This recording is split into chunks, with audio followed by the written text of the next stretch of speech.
Hey guys, what's going on? This is Ed from VinylalBumCovers.com and welcome to episode 45. We've done 45 of these. 45. Episode 45 of Slept On. You know what we do here. We talk about songs that you might have missed. Up until recently, we have been entirely sticking to the expected R&B artists, but I've kind of recently gotten it into my head that R&B isn't just one thing. And it doesn't mean that songs can't have R&B in them. So I kind of wanted to, and I won't make a regular practice of this, but I kind of wanted to widen the scope. I kind of prefigured this already when I covered Pages a long time ago in a previous episode of Slept On. You know, who's right, who's wrong. And then went for Kenny Loggins a while after that, and I covered another Chicago song just a couple of videos back. So I want to do another one this time. Last time we did a Chicago song, we covered one off of 17, which was the album where they really went for the ballads. With this particular record, Chicago 16, the one that preceded it, the one that has Hard to Say I'm Sorry on it, they weren't really doing that. This is kind of a good mix of balladry, and then everything else is pretty much up-tempo. Although I guess the song that we're going to cover today is ballad-esque, I suppose. So let's get into some stuff here. So by the time they get, I won't cover the history of the band because we did that with Please Hold On. But for this particular tune, we'll just kind of cover just the record itself. So by this point, they've dumped their manager and they've hooked up with Howard Kaufman and Irving Azoff at Frontline Management, and they've signed to Irving Azoff's record label, which is Full Moon. There it is. Forgot that it looked like that. Look at me pretending I saw it when I put it in post. But at any rate, so now they've got to come up with a record. And as I said in the previous video, when they went to submit the songs to David Foster after they'd hired him, David Foster went, nah, and basically threw all the songs out and started writing with the band. This is the point at which Chicago ceases to be the Chicago that we knew before. And they basically become the David Foster Band featuring Chicago. David would take this tack with a lot of people and a lot of bands that he produced. And David could be quite the mercenary when it came to production. Probably the worst of that type. George Tobin's another one who would do it. We talked about him when we covered Dawn by Chocolate Milk.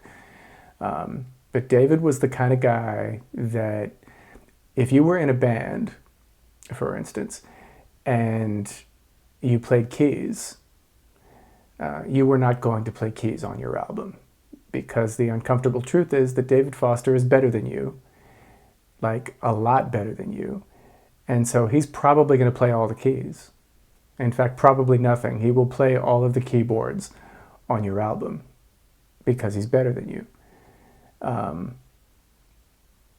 David will focus exclusively on the lead singer.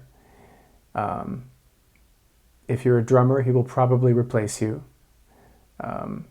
with either a drum program or with another drummer, like say, and I'm just thinking about this time period. This is 1982 we're talking, so he'd probably replace you with Jeff Porcaro or somebody like that, you know, one of the triple scale guys. If you were a guitar player in a band, chances of you playing guitar on your album, there are chances, but they're not great. Chances are pretty good he'd replace you with like Steve Lukather or Mike Landau, somebody like that. If you're a bass player, the chances of you playing bass on your album are not good. Although on Chicago 18, just a couple of albums later, the bass player, Jason Scheff, played on the album. I don't know that he played everything, but he did play on the album. I recall there being some key bass on a couple of things. But he played on the album. But David really is only interested in the singer. And so when it came to Chicago, there were some substitutions made, especially on 17. Not quite as much here, although it did happen here. By this point, Chicago was employing Chris Pinnock as their guitar player. I question how much of him is actually on the album. Steve Lukather from Toto is on a bit of the record where guitar is present. The bass playing was almost entirely replaced.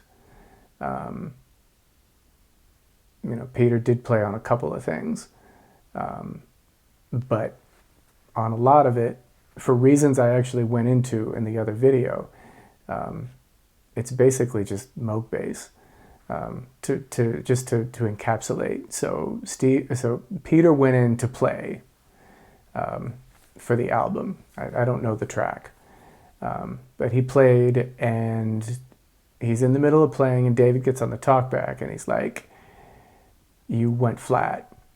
You misplayed. We need to fix that." Typical thing for a producer to say. If you play a bad note, you should know it and then go in and fix it. Well, Peter took offense to this, and just to make a long story somewhat shorter, he said, "You know what? If you don't like my playing, you play it." And by this point, Peter kind of wanted to concentrate on his singing. He didn't really want to be the singing bass player. He wanted to be the singer. He's got a great voice, great pop voice. A great tenor pop voice, and radio loves its tenors. So that's what he did. He put his bass down, and David went, "Well, okay, fine. This is 1982. The sound is key bass. I'll just do that then." And as I stated in a previous video, there really is only one other better key bass player, and that's Greg Fillinganes. Those are the two that do it, and they both do it incredibly well. So this is perfect for Dave. Dave can just do it. He'd already done it on a fair amount of Bill Champlin's solo record, who was new to the band for Chicago 16, but he'd played key bass on Bill's Runaway album and done so extremely well. There's a track on his album called Satisfaction, which is just dripping in key bass, and it's a funky little thing. And Dave just plays the fool out of it. I should cover that song. It's worth covering because it's very R&B and very funky. So it would work on Slept On. But that's not what we're here for now. So David basically decides he's going to just write with everybody. And he does. He wrote with everybody that writes. And this song is an example of that. There were a couple of things that were store-boughts. What You're Missing was written by Jay Greska and Joseph Williams, who would eventually go on to be in Toto. And he also ended up writing Lapti Nek for the Star Wars franchise, which is really funny, for Return of the Jedi, if you're curious. Lapti Nek! He wrote that. It's hilarious, isn't it? And then there was Chains, which, of course, was originally recorded by Ian Thomas. So they covered that. It's one of the few times they covered an outside writer's material, actually. That didn't happen very often. In fact, I'm not sure that had happened since I'm a Man, which they did on their first album, the Spencer Davis group's I'm a Man. They covered it and did it well, actually. But everything else, he co-wrote. No, Waiting for You to Decide. I almost forgot about that. That was David Paich and Steve Lukather, but David did collaborate on that, so that doesn't count. But other than that, he co-wrote with, well, no, it does count because that wasn't written with other members of the band. It was written with 2 members of Toto. But other than that, everything else was a collaboration between members of the band and David. And this song is no different. So we're going to listen to this tune. We're now 10 minutes into the video. We haven't even heard the song. And I want to hear the song because I really like it. And I'm hoping that you will too. This album is basically thought of as the album that gave us Hard to Say I'm Sorry. And nothing else is really thought of. There was another single, Love Me Tomorrow, but that was a top 30 hit. It didn't do anywhere near as well because it basically tried to play the same trick twice. And the audience wasn't having it. They're like, no, this is basically nothing more than Hard to Say I'm Sorry sideways, so please and thank you, but we'd rather not. But in the process of doing that, and then of course they ended up releasing What You're Missing, which peaked at number 81. That didn't do anything, because by that point, people just wanted ballads from them. They didn't want up-tempo things. So it probably should have been the second single and not the third one. Love Me Tomorrow probably should have just remained as an album track.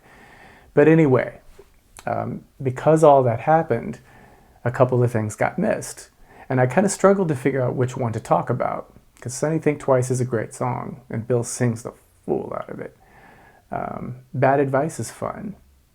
But I thought this one was just kind of the best of them because of the, well, you'll hear it. Let's go ahead and listen to it. This is What Can I Say by Chicago from Chicago 16.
So there it is. I managed to keep my mouth shut for like 3 consecutive videos. Are you sufficiently proud of me now? That was not easy. It's never easy. So, gosh, I mean, that Moog bass, though, just incredible. I mean, David is an incredible Moog bass player. I've said it often. I'll continue to say it. He's great at it. Nobody does that better than David Foster. Nobody, except for Greg Fillinganes. Those are the two best. I love the movement. It's just so much movement in bass back then in general, but especially the way Dave does it. Like, he plays it in a way that you wouldn't play a bass guitar. You wouldn't do that if you were playing a bass guitar, but you would if you were playing a Moog. He plays a Moog bass like a Moog bass. He doesn't try to play it like a bass player. So you get these really great rubbery bass lines that are just perfect for the tune. When was the last time you heard a trombone solo in a contemporary hit record? I'll answer for you. Never. Absolutely never. But you hear it here, and it totally works. Radio was becoming, at that point, very resistant to hearing brass on pop songs, or R&B, really, because this is kind of like a pop R&B hybrid. I wouldn't call it totally R&B, but I certainly wouldn't call it totally pop either. But either way, horns were not desired. That's why if you listen to Hard to Say I'm Sorry, there are no horns. And frankly, Peter Cetera, who was the lead singer, was getting a little tired of horns being on everything too, unfortunately. But the horns that are here are very tasteful. David Foster had no problem with horns. It's just that radio did, and he knew it. And his job was to make hits. You know, he was trying to get people to buy the record. He was trying to make hits. He was well within his rights to do what he did. It changed the sound of the band, and people didn't like it. Like, the older fans didn't like it. But they got a whole lot more newer fans, and they ate that stuff up. So he wasn't wrong. And I think this record is just such a perfect example of 1982 songcraft and horns. It works perfectly. It really does. The horns belong. They don't feel shoehorned in. They belong. And that trumpet solo is absolutely amazing. I love that trumpet solo. It's complete and total ear candy. And the way that Jim Pankow's trombone weaves through the whole tune is just fantastic. It's great. It's so delicious. I love Bill Champlin's background vocals. He did a lot of the backgrounds on Chicago's stuff here, and on 17, and even on 18. He did a lot of them there too. But his background vocals are just perfect. The perfect counterpoint to Peter's lead. And Peter's lead is excellent. I mean, he's a great singer. His lead sounds fantastic. I love the grit, too, when he gets to the end of verses to head into the choruses. There's a good amount of grit there, and I like it. It sounds really cool, and it fits the lyric. The lyric is not great, but that's okay. It's not poetry. It doesn't have to be. But the words fit together well. And the point is made. And apparently there was some additional lyrical assistance by Dave Richardson. That we'll see if I can find a picture of Dave Richardson. I suspect I can't, but I'll try. And if I did, you'll see it there next to me. But I couldn't find anything on him. But at any rate, the song was never released as a single.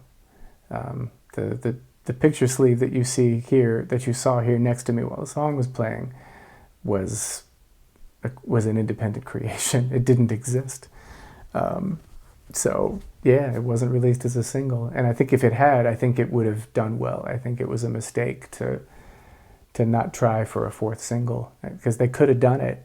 And I think it would have done well. I think what you're missing was a mistake as a single, because it was just too, it was just a little bit too different from what had come before it. But what can I say? It's just a great song. It sounds great. The production is great.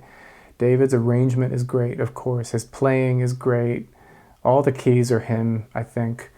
The bass is definitely him. The drums are exactly what they need to be, and that's Danny Seraphine, of course.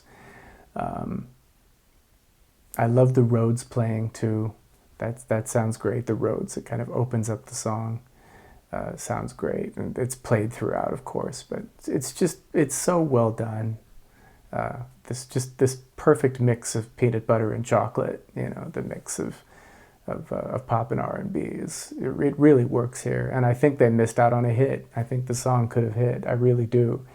And at that point, obviously, you can't miss with Peter Cetera's lead. So I think it would have hit. I really do. And it's a shame they didn't release it. But release it as a single. But at any rate, thank you very much for watching. I always appreciate it when you watch these videos, and I'm always going to say that because I do. That's just, darn it, that's how I feel. If you liked the video, and I hope you did, please give it a thumbs up. If you didn't, don't lie to me. I'm kidding. If you haven't subscribed to the channel, please subscribe. We'd love to have you. Again, we're closing in on 500 subscribers. That's not a big number by any means. I certainly hope for more, but 500 would be cool. I would take it. I would be happy with that. I'm grateful for everybody who subscribes. Really, I am. It's nice to know that somebody's paying attention here at my little corner of the internet. But yeah, please subscribe if you're into this kind of thing. I do these regularly. So if you subscribe, you'll see them coming.